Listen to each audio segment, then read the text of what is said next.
अपने जीवन और ब्रह्मांड के बारे में जैसा विश्वास होगा, मनुष्य को वैसा ही मिलता है।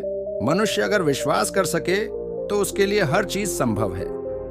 नेपोलियन को विश्वास था कि दुनिया में असंभव शब्द है ही नहीं, और इसी विश्वास के चलते उसने बड़े युद्ध जीते।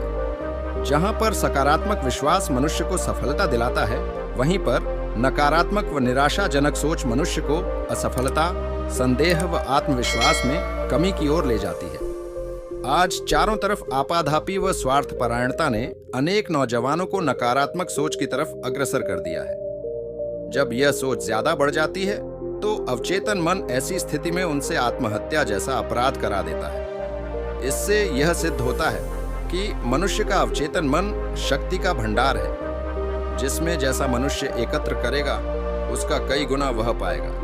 इसीलिए कहा गया है कि मन के हारे हार है और मन के जीते जीत। भगवान बुद्ध शिष्यों के साथ भ्रमण कर रहे थे। एक स्थान पर विशाल शिला थी।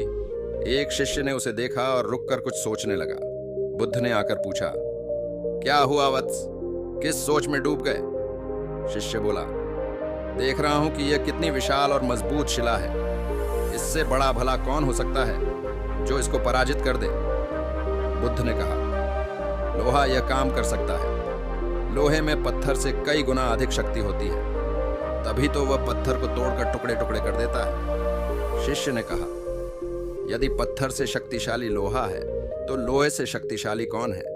बुद्ध ने उत्तर दिया, वह अग्नि है। अग्नि लोहे को गला देती है, उसका वर्तमान नष्ट कर देती है। शिष्य की जिज्ञासा और बढ़ी। अग्नि से भी शक्तिशाली कोई हो सकता है? उसने पूछा।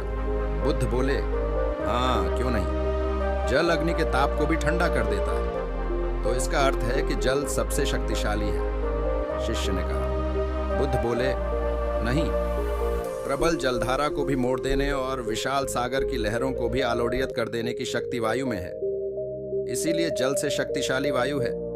और तुम जानते हो कि वायु संसार के प्रत्येक जीव के लिए अनिवार्य है।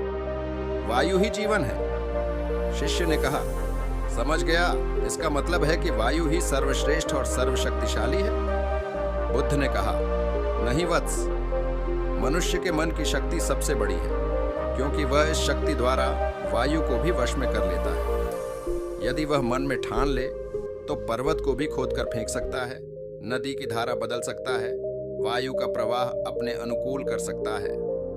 हम अपनी उस चेतना या शक्ति से स्वयं अनजान होते हैं और प्रकाश के लिए इधर उधर भटकते हैं। इसका कारण यही है कि हम कोई भी प्रयास करने से पूर्व अपने अंतर्मन में नहीं झांकते। हम उसके द्वार पहले ही बंद कर बैठते हैं। यदि अपने अंतर्मन को जागृत रखें, उसकी शक्ति को पहचान लें, तो हमें कठिनाई का सामना करना ही न पड़े, क्योंकि तब हम अपना पथ स्वयं सुगम बनाते जाएंगे।